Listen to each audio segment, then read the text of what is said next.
Welcome to Dead Man Talking. Tonight's story is a brand new exclusive story from my incredible friend, Daniel Baldridge. As ever, please do let us know what you thought down below in the comments box.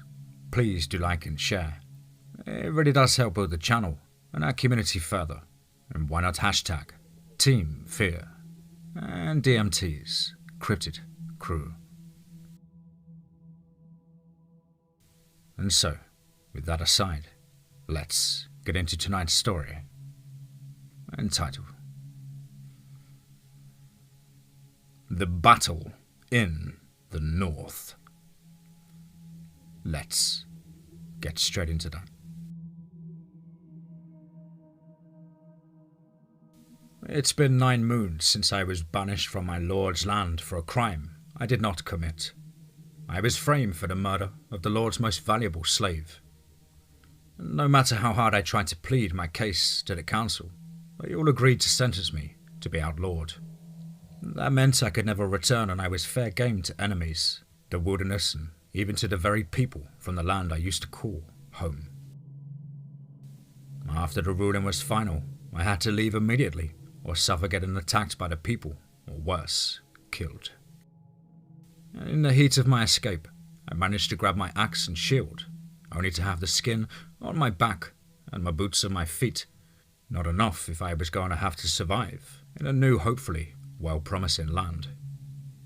My name is Bjorn Magnusson, son of Leith and Jorgen Magnusson. My late parents had only one child and were wealthy farmers who wanted me to grow up and to be a farmer just like them. It's a peaceful life, boy. You do well to best learn it and apply it. My father would always tell me, but I had a temper and a bad attitude and always got into trouble growing up. I wanted to go on adventures and raids with the other warrior men and women. My father was hard-driven and a hard worker, whereas my mother was the calm and supportive loving woman who had always told me, be true to yourself and let the gods guide you to your fate. I guess you could say my temper and thirst for the adventure got me to where I am today, banished into the cold and unforgiving Norwegian forests. Is this what the gods had in mind, Mother? I asked while staring at the warm fire, trying to shake the cold from my bones. My black wolfskin coat was drying next to the fire, along with my muskox boots, as they are the only defense I had in this icy bitterness of the Norwegian winter. I managed to catch a couple of snow hares from the homemade traps and had them cooking over the fire. Looking at them made me shake my head in disappointment. Going to need more food than that soon if I want to survive, I said to myself as I checked the meat. Once they were done, I peeled the meat and threw some of it out as an offering to the land and the gods for allowing me to not go hungry. I even gave some to Skadai, the god of winter, just to humor her and hoping she might be in my favor. Here's to you, I said as I ate the rest of the meat and also toasted Odin and Thor as they may protect me and guide me on my new adventure. With my stomach full, boots and fur dry, I covered up and put on some more wood on the fire to keep me warm throughout the night. I had just finished putting on the last log of the fire when I heard it. A long, deep, bellowing howl that echoed through the frozen forest that made my whole body tensed. At first I thought it was just some distant thunder from the faraway mountains. But then it came closer, and this time louder and more intense. My mind raced and my blood boiled as fear and anger came over me. I lit a branch for the light so I could see better in the dark, and I raised it over my head, looking into the everlasting darkness, searching for what might have made that sound. And then I heard the crunch of heavy footsteps in the snow behind me, and heavy, labored breathing mixed with deep, guttural grunts. I picked up my axe, and with the fire in one hand, my axe in the other, I was ready. The footsteps, they seemed to be circling me slowly, but at a steady pace. I focused on one area where I heard them, when they came more from the other side of the fire, and there were two of them. I thought quickly and yelled out in rage as I was ready. I threw the branch into the fire and grabbed my shield, hitting my axe against it and taunting whatever was out there. And then I heard a loud yelp, like an animal being struck down. This caught me off guard as it was all silence again. I couldn't hear anything except my heart vibrating my whole body. Just then, out of nowhere, a huge black mass of fur and teeth jumped out of the darkness and tackled me to the ground, snarling and growling and biting at my face. I reached for my axe, which was knocked out of my hands from the force of this beast. I grabbed the axe and swung it hard and struck the beast in the shoulder. It gave out a guttural yelp and backed off of me. Immediately I just got to my feet when I saw another one come charging at me. The eyes glowed yellow from the fire. Its black fur was darker than the night itself.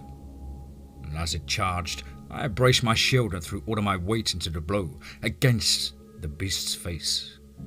Hearing its bones crack and seeing blood spill paint, the snow a crimson red. I quickly came to my senses and realized these were just wolves, but they were huge, about as big as a full-grown moose. I quickly saw the one I smashed into the shoulder come at me again, but this time instead of running on all fours, it rose onto its hind legs. My eyes widened and mouth dropped open. Its paws were not paws, but hands with razor-sharp talons. And as it came near and raised its hand to strike, I quickly ducked underneath its deathly swipe and slammed my axe into its stomach, tearing fur and flesh in its wake. Blood covered the snow and most of my face. As I stood up ready for the next attack, I noticed they both were just staring at me with those intensely burning yellow eyes. Hearing the labored breathing from the one I'd slashed its stomach, it made me laugh, and I shouted, "Come on, kill me! I will be glad to dine in Valhalla tonight." But they just stood there, bleeding and watching me, with their eyes filling with rage and hate. And then, all of a sudden, they both rose up onto their hind legs and seemed to talk to one another, with grunts and growls. All the while looking back at me and then to one another again. This angered me as I was not done. I picked up the branch from the fire and threw it at them, thinking this would entice them, but one of the beasts, I caught the fiery branch in its claws and held it and looked me in the eyes. And with one snap, it broke the branch and let it fall to the ground, as if to say, "I will be your death."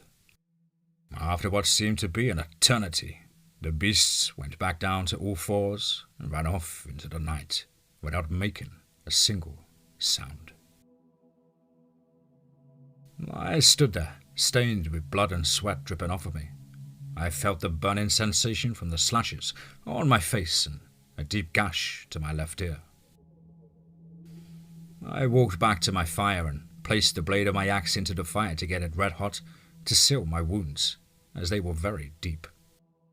And after I wiped off most of the blood from my face and wounds, the axe blade glowed bright red, and putting a stick in my mouth, I reached for the fiery hot blade and bit down onto the stick as I pressed the blade against my flesh. The smell of burning flesh and blood filled my nostrils as I let out a muffled scream of anguish and pain.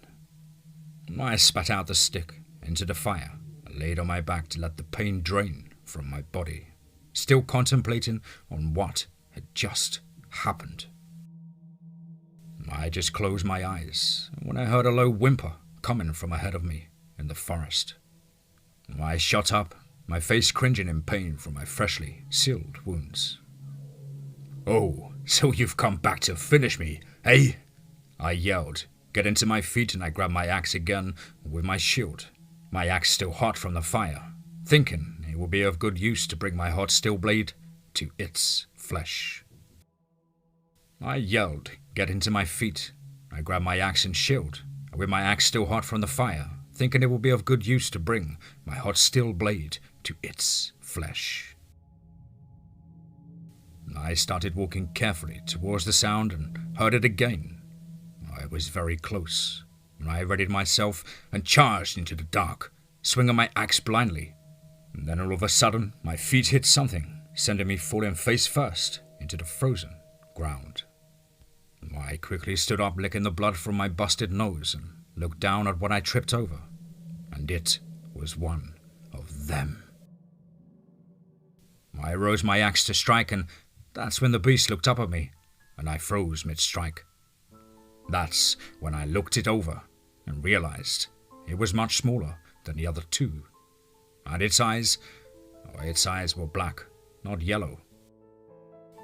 I then saw a long cut down the left side of its body, all the way down to its hind leg. It looked up at me and gave me that same whimper I had heard earlier, with its tongue hanging out to one side of its huge, fang-filled maw. "So, that was you all along, huh?" I said as I lowered my axe, still on guard, not knowing what could happen, for I have already seen what they can do. "Give me reason as to why I should not slay you, beast," I said, while still gripping my axe tightly, pointing it at it. I let out a long, deep whimper and met my gaze with sorrowful eyes. That seemed different than the others. And then it tried to stand, but its wounds were too severe, and it fell down crying in pain once more. I said, sheathing my axe and throwing my shield over my shoulder. "I guess if you wanted to, you could have growled or even tried to bite me, but you didn't. Okay, I will help you, but if you betray me, I will kill you, dog. You got it?" It seemed to understand me, and it blinked those big black eyes and gave out a similarly puppy-like bark as it wagged its long tail. This wolf beast was twice the size of me and very broad. I wonder why the other two attacked it, or if that's what happened. All these thoughts were running through my head as I looked the beast over. And 20 minutes must have passed, and I was still wondering what to do about its wounds. I don't want to make it mad or have to make any noise, so it wouldn't draw any attention. "Let's wait till morning, and we will see about those wounds, huh?" I said while giving it a light pet on its massive head. It seemed to understand and smiled a very intimidating, toothy grin. I shook my head, still in disbelief at this whole situation. I got up and walked back to my fire and laid down on my elkskin, taking one last look at the beast. But I could still see it laying there, watching me with hopeful eyes. "Don't betray me, beast." I sighed and immediately went to sleep.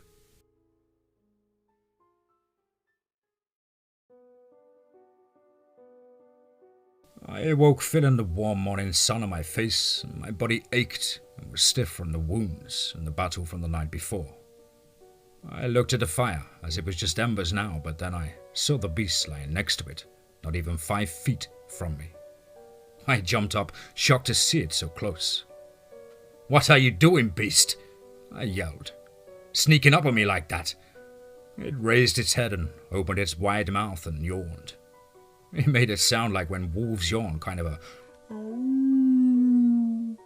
And I laughed and walked over to it, holding my hand out. It sniffed and licked my hand and wagged its tail, brushing the snow from side to side. "Well, let's look at you, beast, see what we have to do." I began looking over its body, and I was shocked to see that there was not a scratch on it. Its wounds, they had completely healed. It just had long scars down its left side. "What in Odin's name are you, beast?" I asked, shaking my head. It just gave out another playful bark and stood up on all fours. Its size made me step back. I was standing face to face with the beast. I noticed that his hind legs were not like the others. This was just a huge wolf. So, you were attacked too last night, huh boy? I asked, looking under its hind legs and checking to see if it was a male. Yep, you're a big boy, all right. I laughed and scratched his head. This horse-sized wolf was different. It didn't have the evil malice as the others. My guess is they attacked him, or he tried to attack them, and lost. Of whatever the reason, I'm glad he's a good boy. My thought last night over, how the wolf could heal so quickly.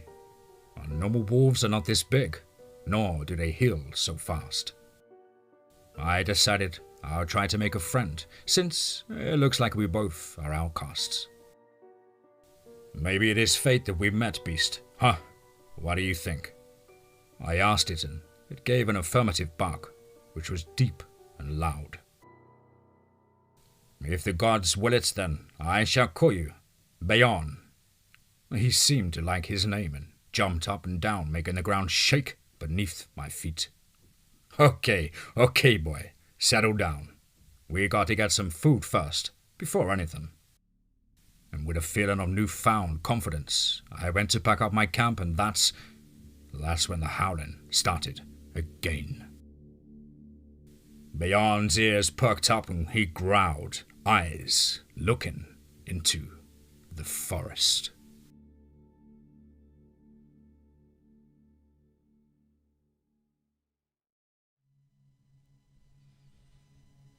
The Battle in the North. Part 2. Let's get straight into that. The howls and roars echoed through the frozen forest. Bjorn's hairs raised on the back of his neck. His whole body was tensed as if ready to attack. Whoa, boy. Easy now. Easy. Soon, boy, we will have our revenge. I promise. But we must be smart about this. I said, patting his head as he lowered his growls and replaced them with an affirmative grunt. He gave me a playful lick on the face, his huge tongue drenching my beard and face, making me gag on his rancid breath. Oh, boy, that's enough. Your breath smells like a moose's ass. He then proceeded to nudge me to his back, almost like encouraging me to climb on. You want me to ride you, boy? I asked with a raised brow. He grunted and almost gave a playful smile, and with his tongue hanging out the side of his mouth, panting his breath into my face. Okay, I shouted. Just don't breathe on me. I laughed and playfully shoved his head away. Grabbing a handful of his fur, I leapt onto his back and steadied my position in the middle of his back. It was not as comfortable as the horse, as he was way bigger and much more muscular than any horse. How's that, huh, boy? Feel alright? I asked while stroking his massive back and thick fur.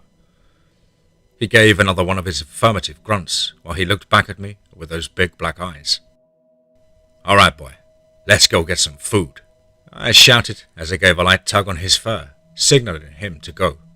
And without warning, he took off with such speed, it nearly threw me off as we rode off, leaving behind nothing but an icy mist. As we rode on, the icy wind bit and stung at my face like 1,000 tiny ice daggers. But surprisingly, my legs and body were warm thanks to Bjorn. I noticed he never got cold, or even as when snow fell on him, it just melted away, making him no match for the harsh winter weather. We rode until we came upon a clearing, just as we reached the end of the forest. I just happened to look down and saw tracks. I tugged at Bjorn's hair, and he stopped as if he could almost read my mind, because he saw them too. You see that, boy? Well, that's food, and it's close. Real close. He wagged his tail and gave a tiny puppy yelp. I jumped down and drew my axe, examining the hoof prints. These here are elk tracks, boy. We will be eating real well soon, I said as I rubbed his head. He knelt down as I climbed on his back, and we slowly crawled following the tracks and not making a sound. I could feel his heart begin to race as it almost vibrated to my legs. "Easy, boy. Easy now. Patience," I whispered. As we followed the track, I picked up a branch and quickly cut off the rough sides and sharpened the tip for a makeshift spear, as I know an axe is not that good for hunting, and I was not taking any chances. Within a few minutes we came upon this elk. It had its back to us and it seemed to be eating from a berry bush. I felt the wind brush my beard. Perfect. I thought, we are downwind. I slowly climbed off of Bjorn, spear in hand. "All right, boy, stay," I whispered. He gave me a disappointed look as if he was shocked that I didn't want him to go with me. "I need you to stay here, boy, all right? I'll be back with our food. No offense, but you are hard to hide." He seemed to agree and laid down with a disappointed grunt. I continued onward, not taking my eyes off of the elk, stopping every few feet to listen and watch. When I got within striking distance behind another berry bush, with the elk diagonal to my right, it gave me a fair shot, and so I stopped and listened again, one last time. I could hear my blood pumping and the elk grunting between bites. I slowly raised to my feet, drew back the spear, and let out a slow breath. As I was about to launch the spear, Bjorn burst through the bushes beside me and tackled the unsuspecting elk to the ground with his mouth around its neck. The elk didn't even get to make a sound when Bjorn crushed its neck with one massive bite. Blood splattered the snow as its body went limp. I stood shocked and slightly pissed because he did not listen to me, but I was also very impressed as I didn't even see him or hear him. "Bjorn, you crazy beast! He was mine!" I shouted while shaking my spear at him. He just looked at me with a cocky sort of grin and wagged his tail like he was waiting for my approval. "I guess that's a good boy. You surprised me, is all. But next time, listen to me, okay?" I said while scratching behind his ears. His eyes rolled back as I must have hit the sweet spot. "You sure are a mystery, boy. But like I said, I'm glad you're on my side. Well, let's get a fire going and we will feast and toast to the gods, shall we, boy?" But he didn't even notice me. His eyes were fixed on the tree line behind us. His ears began twitching as if he was trying to listen to something. "What, boy? What is it?" I asked, reaching for my axe. His hair raised on his back as he let out a deep, guttural growl. The air was quiet, as it seemed like all time had stopped. No birds, no critters at all. And then, all of a sudden, there was an explosion from the tree line as one of them demonic beasts burst into the clearing. Roaring and snarling, the beast opened its mouth and roared, baring its razor-sharp teeth. The ground trembled as the beast charged towards us.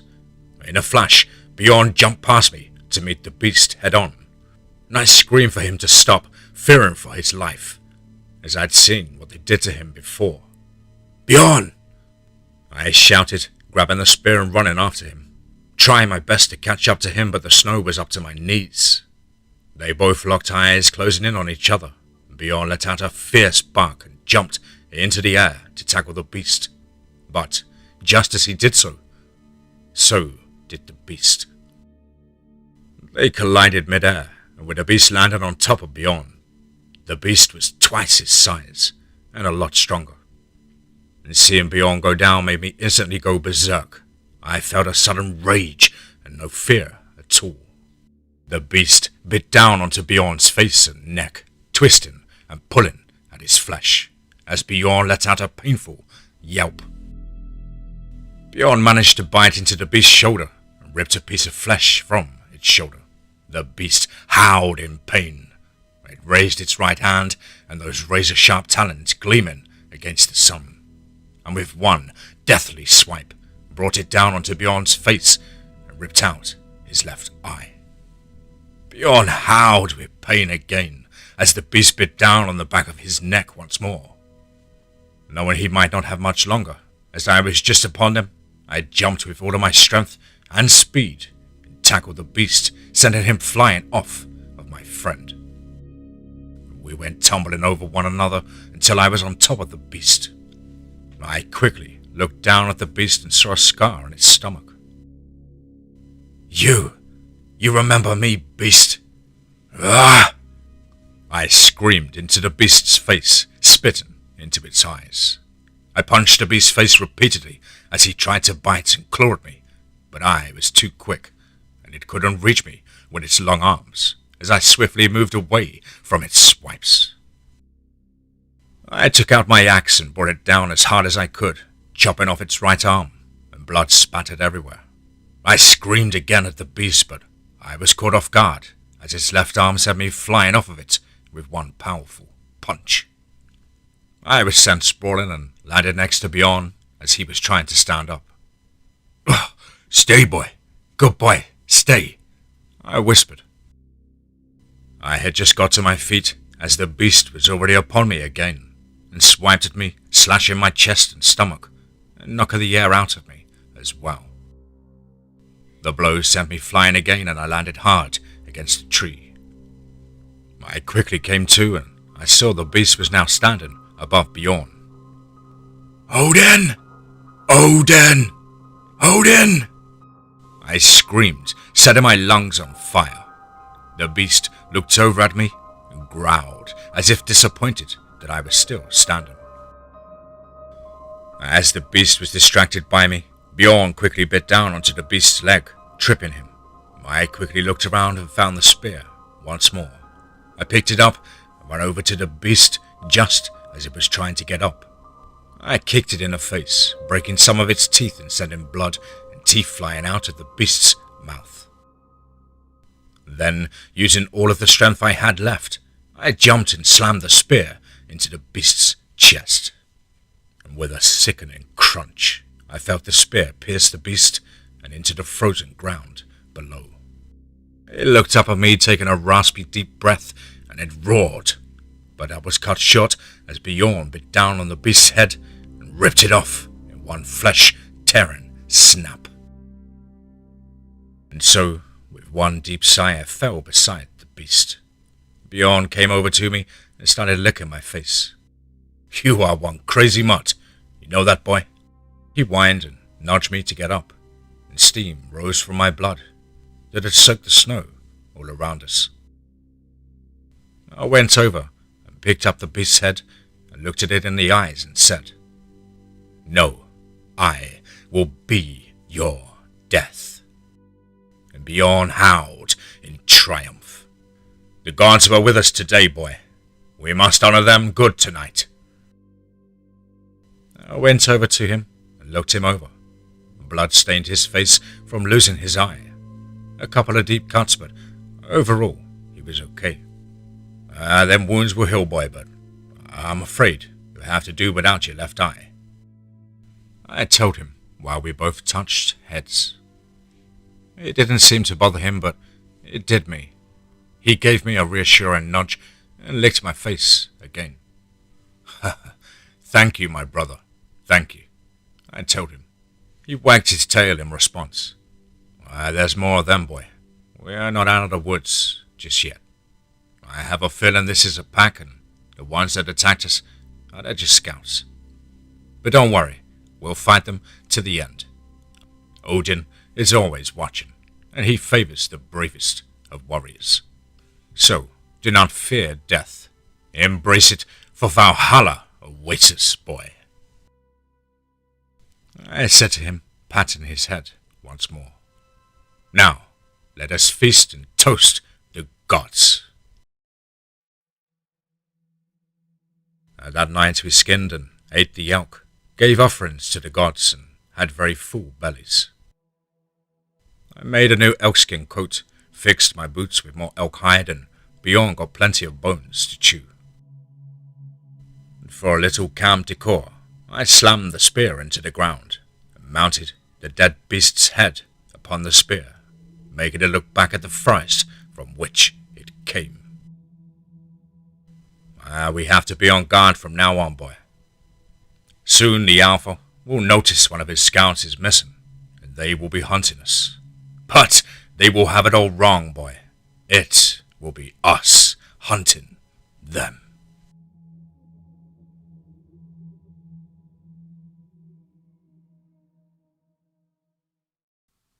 Welcome to Dead Man Talking. Tonight's story is from the incredible mind of our good friend Daniel Baldridge, and it's the third part to this incredible series, and I'll leave a link to the first two in the description box below. Of course, as ever though, please do let us know what you thought down below in the comments box. Please do like and share. It really does help build the channel and our community further. Why not hashtag TeamFEAR and DMT's Cryptid Crew.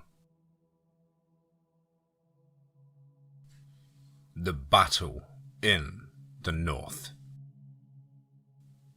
Let's get straight into that. With our bellies full and our bodies sore, we both sat by the fire and let the warmth embrace our bodies. I let out a sigh while stoking a log on a fire, thinking of what lies ahead and trying to come up with some sort of plan.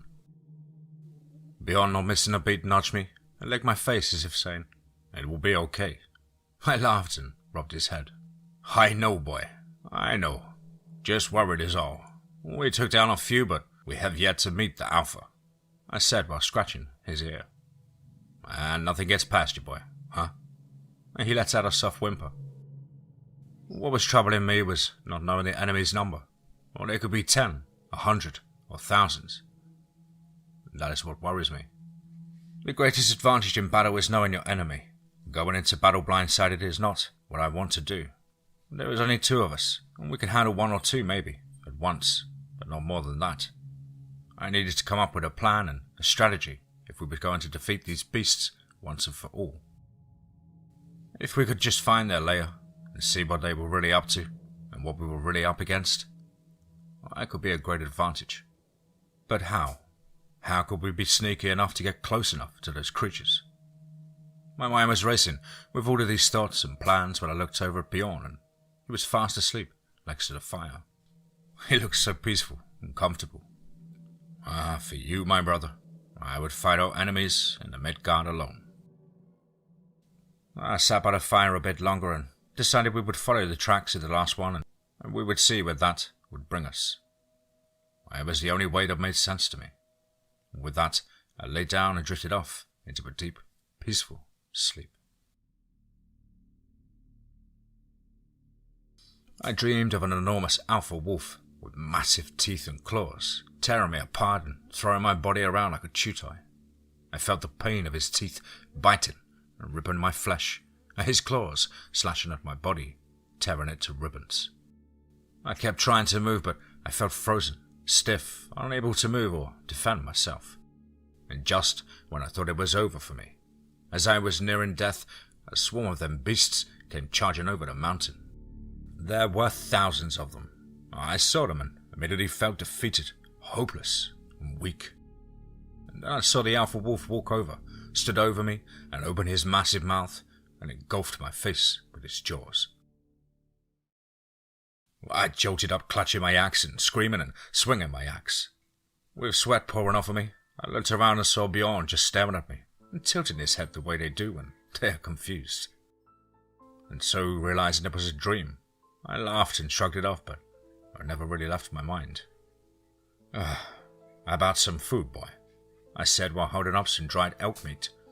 He jumped to his feet and took the meat out of my hand in one swift bite. And after we ate and packed up the camp, I headed on out. We need to follow the beast's tracks, boy, and see if they will lead us to the rest. Are you with me? I asked, pointing to the tracks in the knee-deep snow.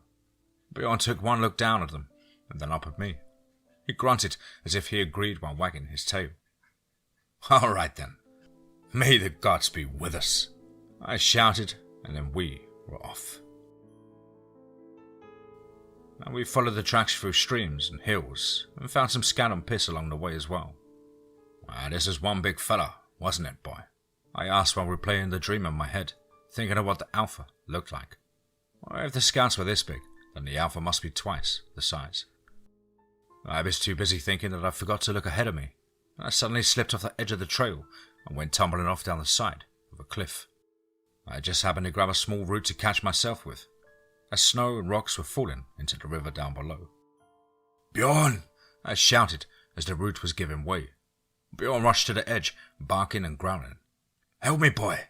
I shouted as the root gave way, and as I felt myself falling, I felt a sharp jerk on my neck as Bjorn bit down on my shirt hind and picked me up and threw me back over the edge to safety. He threw me against the ground so hard that it knocked the air out of me. "Thank you, boy.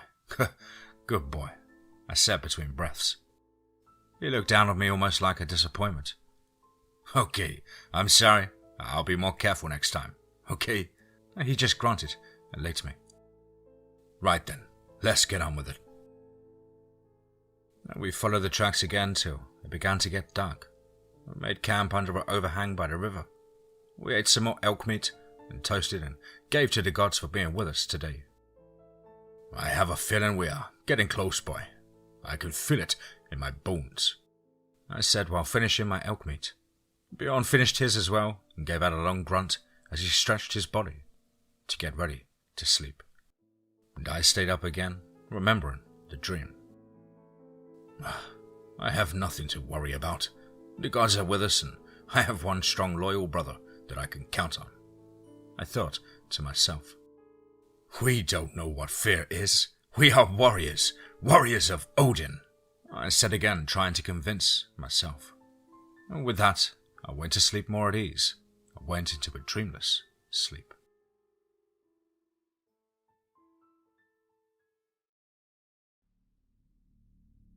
I suddenly awoke with a sound of splashing and grunting. I grabbed my axe and peered into the darkness. The fire was out and Bjorn was by my side, eyes fixed on the other side of the river. "What is it, boy? What do you see?" I whispered. He licked his lips and pointed with his nose towards the river. I looked hard and could only see a faint outline of a human-like figure crouching by the water. "Is it one of them, boy?" I asked, tightening my grip on my axe. The blisters on my hand burned with how hard I was gripping the handle. And just then, the figure let out an earth-shattering howl, and I knew it was one of them. Bjorn sat up quickly, ready to run, and I quickly whispered, "No, boy, stay. If it saw us, he would have attacked us. We need him to lead us to the rest." As if he understood, he lay down, keeping his eyes on the beast. Well, we waited and watched for a while, and then as the first light appeared over the mountains, it stopped what it was doing and started to walk off. "Come on, boy, now's our chance," I whispered quickly and quietly packing up at camp. I rode on Bjorn's back as he could move without a sound, and also keep up with the beast, which I couldn't on foot. And we kept about 100 paces between us and the beast, and whenever the beast would stop and look back, Bjorn would hide behind a boulder or a well-thickened tree. At some points, we could even just drop down in the snow. It was that deep. And the sun was high in the sky when we came to an enormous cave at the bottom of the tallest mountain I had ever seen. We sat behind another huge boulder and watched the beast go in with what looked like what was a deer in its massive claws. "This must be their lair, boy. We found it," I whispered excitedly. With my heart pounding and blood rushing, I patted his head. "Now we just need to know how many there are, boy. We need to make some sort of distraction to draw them out." I dropped down off Bjorn and started to draw in the snow. "We need to be heard but not seen. Does that make sense, boy?" I asked him. He, of course, was not understanding, but he gave a small grunt as if he did. I looked around, trying to think, and saw a huge, hollow log, big enough for Bjorn to fit in. It was behind a hill and opposite the cave, and well hidden. "Okay, boy, here's what we will do." And I pointed to the log, and just as I was about to tell him, he raced over to the log and stuck his head in and began to bark loud and aggressive. "By Odin's beard, boy, you surprise me more and more," I said, laughing. His barks were very deep and even made my skin crawl with how loud they were. "This should get their attention," I said to myself. He barked a couple more times before I saw one of them come out and started to look around. "Yes, come on, you mutt," I said. "Go tell Mummy and Daddy." Well, the beast turned its head and barked inside the cave, and one more came out, a bit larger than himself. I looked over at Bjorn and he looked at me and I nodded my head, as if saying, "Yes, it's working. Keep going." I looked back at the two, and just as I thought the larger one was the alpha, a huge, monstrous beast emerged. This one dwarfed the other two. This one was 5 times bigger than Bjorn and had to weigh more than 10 cattle. My jaw dropped, my blood went cold. This beast, oh, it was massive. Arms super thick with muscle and thick hair. Its head was as big as Bjorn's whole body. And just then, I felt hot breath on my neck. I jerked around, startled, not knowing it was Bjorn. I was in such shock, I didn't notice it stopped barking. "We will really need the guts help, boy. Did you see the alpha?" I asked, touching my head to his. "We need to really plan this one smart and down to the slightest detail. One crucial mistake, or it could mean death." Bjorn growled, looking at the beasts who were heading back into the cave.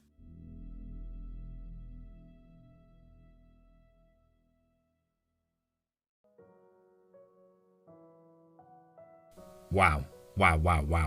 Certainly another one. Wow. What an intriguing and absolutely juicy storyline here from the incredible Daniel Baldridge. Big thank you, Daniel, for getting in touch with me and penning this wonderful story. I feel this has a huge potential for growth and development, and certainly look forward to any further updates from yourself. Well, guys and girls, short but certainly packing a punch. Please, as ever, do let us know what you thought down below in the comments box. Please do like and share. It really does help with the channel and our community further. And why not hashtag TeamFEAR and DMT's Cryptid Crew. If you're an aspiring writer or would just like to have a crack at things like myself, please do get in touch with me at the usual email as on screen, which is dmtforestofear@gmail.com. I look forward to hearing from you.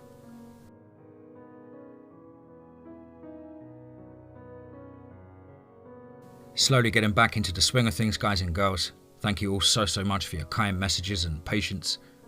I'm looking forward to kicking off some extra long stories over the next few days from your favourite authors.